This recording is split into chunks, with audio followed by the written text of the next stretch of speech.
5 ऐसे प्रॉब्लम्स तुम्हें हो सकते हैं अगर तुम दिन भर बैठे रहते हो। ये मैं बताऊं उससे पहले मैं तुम्हें एक बैक स्टोरी सुनाना चाहता हूँ। आज से लगभग 10 साल पहले मेरी एक दुकान खुली थी, जिसकी वजह से मैं सुबह स्कूल जाता था और वहाँ दिन भर बैठने के बाद मैं स्कूल से आने के बाद दुकान पे थोड़ा बैठता था, फिर क्लासेस जाता था, वहाँ बैठता था, फिर क्लासेस से आने के बाद दुकान पे बैठता था और एक्सरसाइज या रनिंग वगैरह करता भी था, तो बहुत कम टाइम के लिए करता था। फिर उसके बाद फटाक से आके बैठना पड़ता था। तो इसकी वजह से क्या हुआ कि मेरा बहुत सारा टाइम दिन का रात का बहुत सारा टाइम बैठ के ही जाता था। इसलिए मुझे 5 चीजें हुई, 5 प्रॉब्लम्स हुई जो मैं चाहता नहीं हूँ कि तुम्हें फेस ना करना पड़े। तो शुरू करते हैं। First problem, fat gain. अगर तुम बहुत ही ज्यादा बैठते हो, कभी हमारी बॉडी देखो, हमारी बॉडी मूव करने के लिए बनी है। आज से लगभग 500 साल पहले लोग तो इंसान बहुत ही ज्यादा दिन भर मूव ही करते रहता था, बस उसे जब सोना नहीं होता था तब। अरे तुम अपने दादा दादी से पूछ के देखना,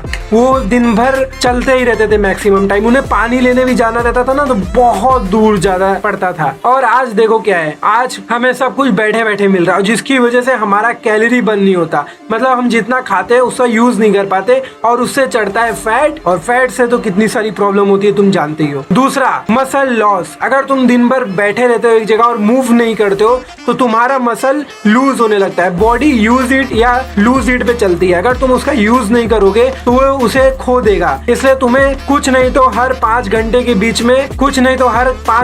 बीच में तुम्हें थोड़ा मोड़ा लाइक पुशअप, पुलअप, स्क्वाट्स 10-10 कर लेने चाहिए, वरना मसल लॉस होने लगेगा। तीसरा, ब्रेन फॉग। अगर तुम दिन भर बैठे रहते हो तो बहुत हाई चांसेस है कि तुम थोड़ा भी एक्सरसाइज नहीं करते और जिसकी वजह से ब्रेन में हरदम एक फॉग रहता है कि भाई ये क्या हो रहा है। अगर तुम बाहर नहीं निकलोगे, तुम्हारा टेस्टोस्टेरोन, सूरज नहीं बढ़ेगा, विटामिन डी नहीं मिलेगा, तो तुम्हारा टेस्टोस्टेरोन लो रहेगा, तो तुम्हें हरदम ऐसा लगेगा कि कुछ तो ब्रेन में वो सब, ब्रेन में फॉगीनेस जैसा रहेगा, तुम एक नशे में रहोगे। इसलिए तुम्हें वो चीज नहीं कर। Fourth, edge. बहुत ज्यादा एज लगने लगेगा। देखो, जो हमने फर्स्ट पॉइंट में देखा था कि हमारा वेट गेन बहुत ज्यादा हो गया था, जिसकी वजह से क्या होता है कि हमारा एज भी बहुत ज्यादा लगने लगता है। तुम नोटिस करना, जिसका वेट ज्यादा रहेगा, अगर उसकी छोटी हाइट नहीं है, मतलब एवरेज हाइट है या थोड़ी सी अबव है, तो उसका वेट, उम्र ज्यादा लगने लगता है। और वो मेरे साथ भी हुआ था। इसलिए तुम दिन भर मत बैठो और चलने पे थोड़ा ध्यान दो। 5वां और सबसे इम्पोर्टेंट पॉइंट, तुम्हारा ग्लूट मसल कमजोर हो जाता है। देखो, अगर जो तुम दिन भर बैठे रहते हो तो एक ऊपर से तुम्हारे बॉडी का प्रेशर हरदम तुम्हारे नीचे वाले मसल पे, समझ रहे हो ना, नीचे वाला मसल कौन सा, उस पे पड़ते रहता है। और उसकी वजह से क्या होता है, ओवर अ टाइम तुम्हें वहां पे प्रॉब्लम आना शुरू हो जाता है। इसीलिए कह रहा हूँ